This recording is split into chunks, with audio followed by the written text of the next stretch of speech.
कौन है? आवाज लगी, बड़ी जोरों से आवाज आई कि नंद जी बाहर आइए। जब नंद जी बाहर आते हैं तो मलिन वस्त्र पे आते हैं।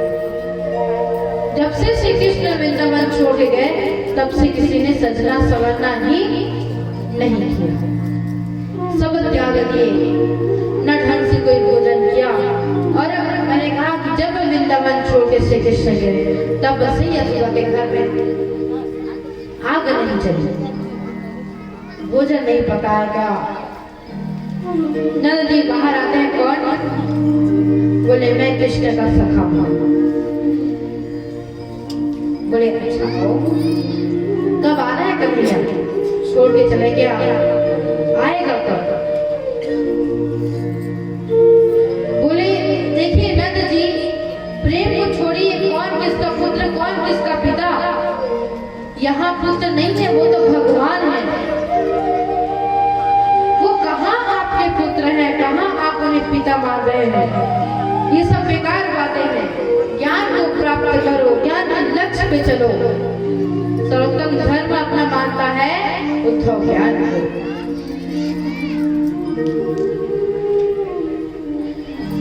जब उद्धव की बात को सुने श्री कृष्ण के प्रति कि वो तुम्हारा पुत्र नहीं, बोले ऐसा? वो मेरा पुत्र कैसे नहीं हो सकता? जब तक हम साथ बैठकर भोजन नहीं करते तब तक वो भोजन नहीं करता था। तुम उसे भगवान मानते हो, तुम बताओ क्या कभी भगवान झूठ बोल सकता है? वो बात बात पर झूठ बोलता था। क्या भगवान कभी चोरी कर सकता है? वो चोरी करता था। क्या भगवान कभी किसी को छेड़ सकता है? वो छेड़ते रहता था। इतना अगर प्रेम करता था, भगवान कभी ऐसा नहीं कर सकता। उद्धव तुम गलत सोच के आए हो, वो भगवान नहीं, वो मेरा पुत्र है। क्या पुत्र कभी किसी की जूती सिर पर लेके दौड़ सकता है? अगर जब भी मैं घर से निकलूं, मैं बिना जूती का अगर घर से बाहर निकलूं तो सिर पर उठा के जूती लेके पीछे पीछे दौड़ के आता था कि बाबा आपकी जूती रह गई, जूती पहन कर ही बाहर जाइए। क्या तुम्हारा भगवान ऐसा कर सकता है? क्या भगवान कभी किसी के जूठे खा सकता है? पर वो मेरा जूठा खाता था, चोरी करता, कितनी शरारतें करता। वो कोई भगवान नहीं, वो केवल मेरा पुत्र है। और तुम्हें बताऊं कि मेरा पुत्र करता क्या था। जैसे ही अंदर घुसे, उद्धव ने देखा कि कई जाले पड़े हैं घर पे। रसोई कमरे में जब देखा तो वहां पूरे जाले पड़े, जानो वर्षों से वहां कोई भोजन नहीं पकाया गया हो।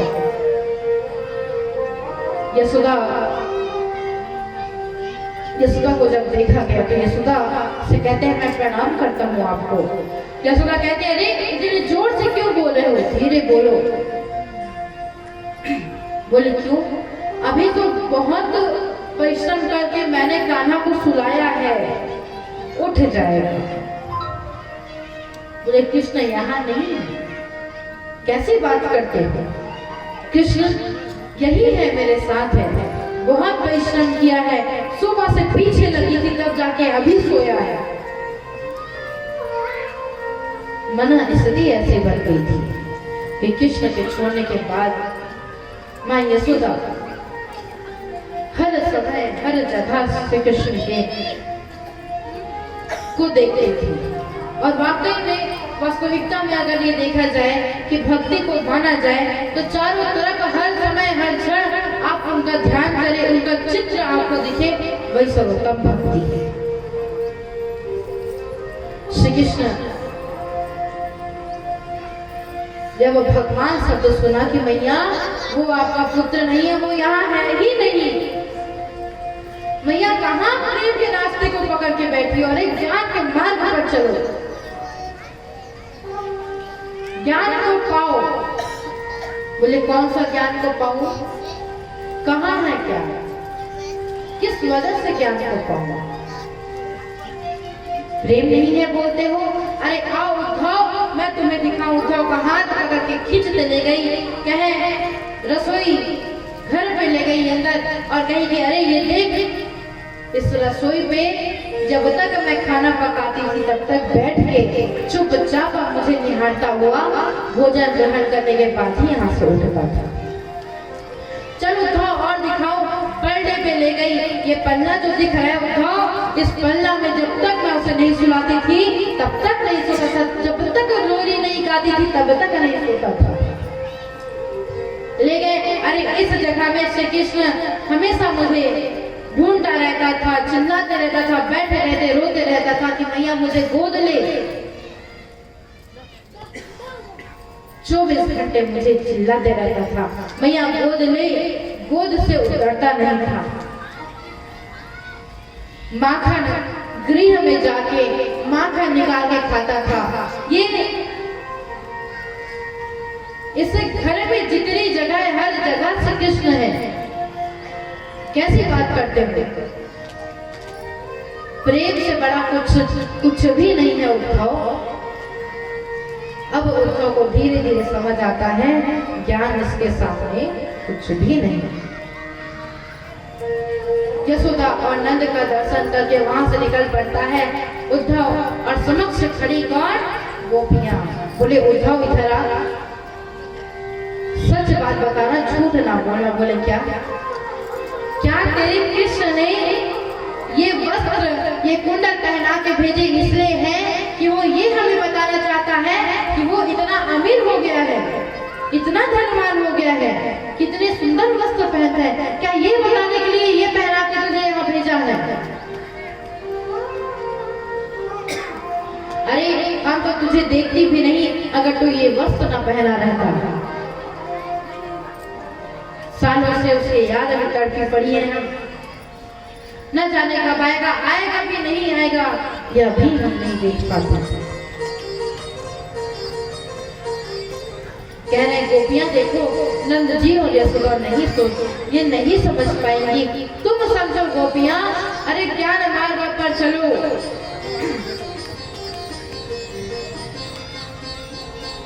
बताए उसे तो कहे देखो ज्ञान मार्ग पर चलने से क्या होगा, वही तुम्हें मुक्ति मिलेगी। मुक्ति मिलने के बाद क्या होगा, मुक्ति मिलने के बाद तुम्हारा जीवन सफल हो जाएगा। और तुम्हें हम बताए उद्धव तुम चलो प्रेम मार्ग पर, प्रेम मार्ग पर चलोगे, प्रेम भी मिलेगा, भक्ति भी मिलेगी, गोविंद का ध्यान भी तुम्हें सुंदर आनंद पूर्वक मिलेगा, उसे प्राप्त कर पाओगे। और श्री कृष्ण जहाँ हमें मिले वो मुक्ति कोई काम की नहीं। अरे वो ज्ञान किस काम का है जिसमें परमात्मा से न मिला पाए, वो ज्ञान को हम लेके क्या करेंगे। उद्धव को बताते हैं, बता देना तुम्हारे मित्र को। वो सोचता होगा कि हम उन्हें याद करते हैं, हम उन्हें याद नहीं करते, बता देना याद नहीं करते, बिल्कुल भी उसे याद नहीं करते हम। वो सोचता होगा कि रोती होंगी, अरे बिल्कुल भी कोई आंसू नहीं बहाती है।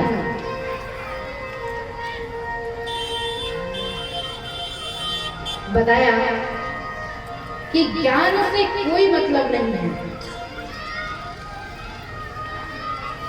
आज तक श्री कृष्ण को हमारी याद नहीं आई, अरे बचपन से लेकर जब तक थोड़ा बड़ा हुआ हर समय हमारे पास आ जाता था, खेलता था, कूदता था, चला जाता था, हर दिन आके हमारी माखन चोरी करता था। क्या उस समय वो याद मुझे आज भी नहीं सताती? पूछना जरा। गोपियां कहती हैं बता देना, नहीं तो हमें तुम हमारी कलेजे निकाल के ले जाओ, उसके समक्ष ले जाना, रखना उसके समक्ष, बताना कि तुम्हें ये कलेजा दिया है और आज से तुम्हें आजाद कर दिया। बोले वृंदावन आने की कोई जरूरत नहीं, वही रहना, हम खुश हैं। राधा रानी की बात है कि राधा रानी से मिलना है। बोले राधा रानी से कैसे मिलूं? उद्धव सोचता है अरे यहाँ सभी प्रेम की प्यारी है। हम राधा रानी से मिलकर करेंगे क्या?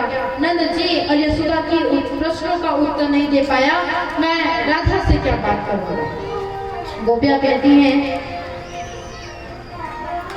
काठ कलेजो मैं धरूं रे, कावा तू ले जा।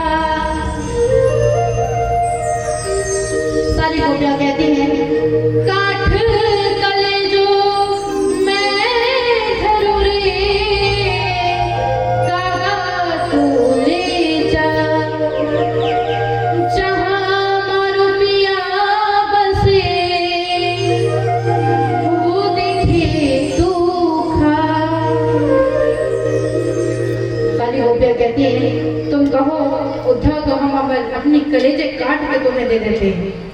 जहाँ हमारे श्री कृष्ण विराजमान है, वहाँ कौवे के द्वारा उसे खाने बोलना, चीज के कलेजा को खाए और तब ये पता चले कि इस कलेजे में केवल गोविंद के नाम के अलावा और कोई नाम नहीं, केवल उसे चाहती हैं, उसे प्राप्त करना चाहती हैं, इतना उसे समझा है।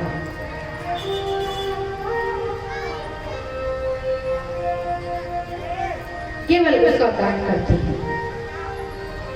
आज उद्धव ये सारी देखकर, दृश्य देखकर समझता है ज्ञान का यहाँ कोई महत्व नहीं। प्रेम एक बार जो इन हुई, यही प्रेम अगर एक बार गोविंद के चरणों में हो जाए तो जीवन सफल मानो। बोली ना बहलाल की ठीक इसी प्रकार संदेश आता है कि श्री कृष्ण के प्रिय सखा नाम सुदामा, सुदामा जी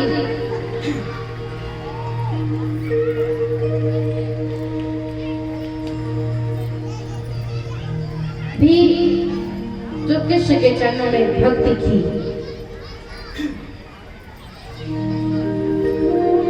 प्रेम सभी करे जो उद्धव ये समझा, उसके बाद ज्ञान लक्ष्य को छोड़कर प्रेम के मार्ग पर चलने लगा। ये तो प्रेम